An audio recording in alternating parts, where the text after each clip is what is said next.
satu-satunya partai bersih yang tidak korup, yang tidak ada kader yang korup. Dengan setelah melihat dari PSI di Kalbar potensi untuk mendulang suara di tahun 2029 nanti? Kalau kita lihat hasil Rakorwi hari ini, tentunya ini sangat membanggakan hati ya.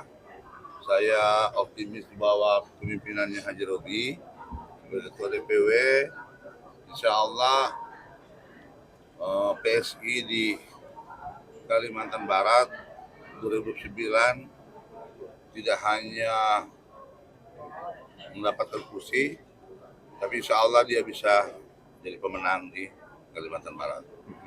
Karena syarat-syarat untuk itu terpenuhi menurut saya. Optimisme itu tentunya tidak berlebihan karena kalau melihat kesiapan struktur, semangat kader, dan kesungguh-sungguhannya itu tergambar dari hari ini. Verifikasi, kalau besok dilakukan verifikasi oleh KPU, saya pastikan Kalimantan Barat adalah wilayah yang pertama kali lolos. Karena 100% kepengurusannya sudah selesai. Jadi sekali lagi bahwa dari apa yang kita lihat, yang kita rasakan, interaksi yang kita bangun, Kalimantan Barat akan menjadi salah satu lumbung daripada Partai Solidaritas Indonesia. Termasuk bisa lolos optimis di parlemen threshold itu nanti Pak? Kalau secara nasional kami tidak sedang merencanakan lolos di parlemen threshold, tapi kami ingin merencanakan kemenangan di pemilu 2009. Jadi hari ini konsolidasi yang kami bangun tidak mendesain hanya sekedar lolos, tapi kami optimis bahwa kami mendesain konsolidasi yang sedang hari ini untuk jadi pemenang di 2029. Untuk wujudkan itu Pak, instruksi khusus dari DPP terhadap Kalbar apa? Bangun struktur, dekat rakyat, dengarkan aspirasi masyarakat, bangun konsolidasi, jadi interaksi, dengarkan, suarakan apa yang menjadi keinginan masyarakat. Ketika PSI menjadi bagian daripada masyarakat, ketika PSI tidak lagi berjarak dengan rakyat, ketika PSI mendengarkan tahu tentang keluhan rakyat, dan saya pikir itu adalah kunci kemenangan di 2009. Menghadapi kompetitor dari partai lain gimana Pak? Kenapa? Dengan kompetitor dari partai yang lain? Ya tentunya semua partai yang berjuang, tapi ada kelebihan PSI karena PSI pastinya belum punya catatan di masyarakat. PSI belum pernah mengecewakan masyarakat. Hari ini saya berani mengklaim satu-satunya partai bersih yang tidak korup, yang tidak ada kader yang korup adalah PSI. Dan itu menjadi harapan masyarakat. Dan satu-satunya partai yang didesain untuk menjadi rumah bagi kaum pergerakan, karena di sini ini adalah partai yang diisi oleh para aktivis. Di sini ini, di partai ini diisi oleh para alumni Cipayung terbaik, alumni Cipayung Plus, yang memang kita wadahi untuk memberi kesempatan kepada anak-anak muda untuk melakukan untuk berkarya, untuk memberikan karya terbaiknya untuk bangsa, sehingga kemudian menjadi rumah nyaman untuk semua anak-anak bangsa di Indonesia. Satu lagi Pak, ya. PSI identik dengan dibayang-bayangi oleh Pak Jokowi. Gimana nih Pak? Ya memang PSI menjadikan Pak Jokowi sebagai patron politik. PSI menjadikan Pak Jokowi sebagai patron politik karena kami ingin di Indonesia akan lahir Jokowi muda yang orang kampung, orang siapa-siapa, bukan orang siapa-siapa, bisa menjadi presiden Republik Indonesia. Ke depan kami ingin lewat rahim PSI akan lahir pemimpin-pemimpin di daerah yang tidak harus berasal dari darah biru politik, yang tidak harus dari keturunan ningrat, yang tidak harus dari orang-orang yang memiliki nama besar, tapi dia adalah orang-orang kecil, para petani yang memiliki pikiran, integritas, dan konsistensi untuk rakyat.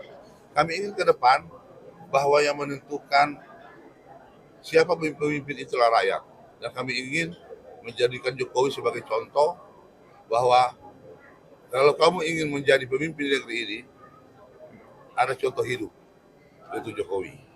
Walaupun hari-hari terakhir dia dicaci maki, walaupun hari-hari terakhir yang dulu dipuja-puji ketika dia berkuasa, di akhir-akhir ini dicaci maki. Siapa yang mencaci maki? Itu pembenci-pembencinya, orang-orang yang pernah kecewa, dan lain-lain. Tapi satu hal yang menjadi kebanggaan kita, Bapak Presiden, dalam beberapa kesempatan dia mengatakan bahwa hanya orang yang tidak punya hati nurani, yang tidak mengakui keberhasilan dari Pak Jokowi membangun negeri ini. Pak, soal donasi Aceh tadi Pak, itu bisa sampaikan Pak, soal bencana Aceh, Sumut dan Sumbar itu bisa disampaikan. Jadi gini, donasi bencana Aceh, Papua, Sumatera Utara, Sumatera Barat, itulah bencana kemanusiaan yang tentunya kita sangat-sangat prihatin. PSI sangat prihatin dalam rangka kegiatan konsolidasi ini. Kami bukan tidak sedang mengingat saudara-saudara kita yang sedang dilanda musibah hari ini, yang sedang tertimpa bencana hari ini. Tapi kami ingin kemudian dalam perjalanan konsolidasi ini juga ingin memberdayakan PSI, bagaimana kemudian PSI ini berkontribusi membangun meringankan beban saudara-saudara kita yang hari ini tertimpa musibah. Mereka tentunya membutuhkan doa, iya. Mereka tentunya membutuhkan kehadiran kita di sana, iya. Tapi juga mereka membutuhkan uluran tangan kita.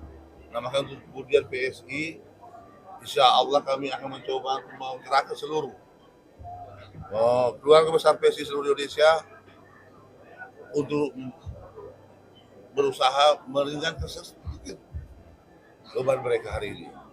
Saya pernah merasakan bagaimana tinggal di daerah bencana, sehingga saya tahu betul betapa pentingnya, betapa berartinya arti persaudaraan, betapa pentingnya kehadiran saudara ketika dalam suasana seperti ini. Kita ingin menegaskan kepada saudara dari Aceh bahwa mereka tidak sendiri, kalian tidak sendiri, karena ada saudara-saudara kalian yang ada di Kalimantan, di Sulawesi, dan ada di pulau-pulau lain. Ketika Aceh menangis, Indonesia menangis.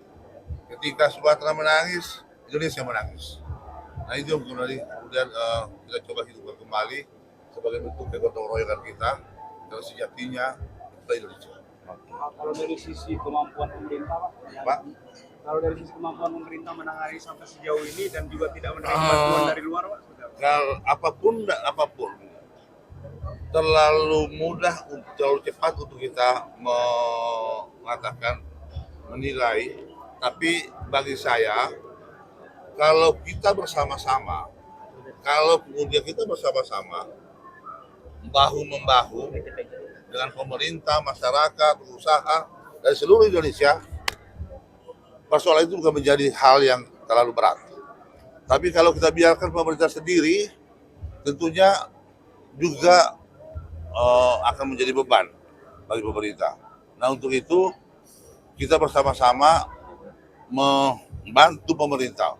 Pemerintah yang memimpin penyelesaiannya, kita menjadi support system. Apakah kemudian PSI optimis dengan kemampuan pemerintah? Saya pikir sangat optimis. Kita kuat, kita negara kuat, kita negara besar. Optimisme daripada presiden kita dan wakil presiden, saya pikir itu satu langkah baru yang kemudian memperlihatkan kepada dunia, kepada masyarakat kita, bahwa kita ini bukan negara kecil. Tapi sekali lagi, bukan tentang kemampuan pemerintah, tapi bagaimana kita bisa membangun rasa bersama itu. Bagaimana kita membangun gedung kebangsaan, bahwa Indonesia ini besar. Dia bisa besar karena dia bersatu. Dia bersatu itu ketika ada yang sedang mengalami masalah, bencana, harus juga dirasakan oleh daerah lain. Ibarat tubuh, ketika tangan kita tergores, sakit, seluruh badan kita harus merasakan itu. Nah itu yang kita coba tumbuhkan kembali. Kita tumbuhkan kembali, sehingga kemudian solidaritas kita terbangun. Kalau itu terbangun, insya Allah negeri ini akan kuat, akan tidak boleh dipecah belah. Pak, soal ini dong, Oke. usulan koalisi permanen dari Pak Bahlil bakal masuk ke UU Pemilu. Koalisi permanen, ya memang itu dibutuhkan dalam suasana seperti hari ini, yang kita butuh suasana yang memang butuh pengambilan keputusan yang cepat, ya. Jadi pemerintah butuh supporting yang kuat dari DPR, sehingga pemerintah lebih cepat mengambil keputusan tanpa ada gangguan politik. Menurut saya itu dibutuhkan. Nah, kemudian bahwa pembangunan kita ini kan bersifat keberlanjutan. Nah, ketika dia berkelanjutan, maka ini dia harus terus, bahwa pemerintahan Prabowo 5 tahun ini tidak selesai. Dia akan berlanjut terus. Nah, maka koalisinya kalau kemudian itu di koalisi permanen sampai dengan pemerintahan Pak Prabowo 5 tahun atau 10 tahun, itu menurut saya itu adalah satu ide bagus yang perlu untuk kita dukung, karena memang pemerintahan ini adalah pemerintahan yang pembangunan yang berkelanjutan. Dan tentunya ini tidak mudah karena masing-masing dari partai politik punya ambisi sendiri-sendiri, punya keinginan sendiri-sendiri. Nanti kita lihat di 2027-2028 apakah ini masih bisa bertahan. Tapi bagi PSI berharap bahwa pemerintah Prabowo Gibran ini akan terus sampai dengan 2034. Siap, Ketua DPW. Download Tribun X sekarang, menghadirkan lokal menjadi Indonesia.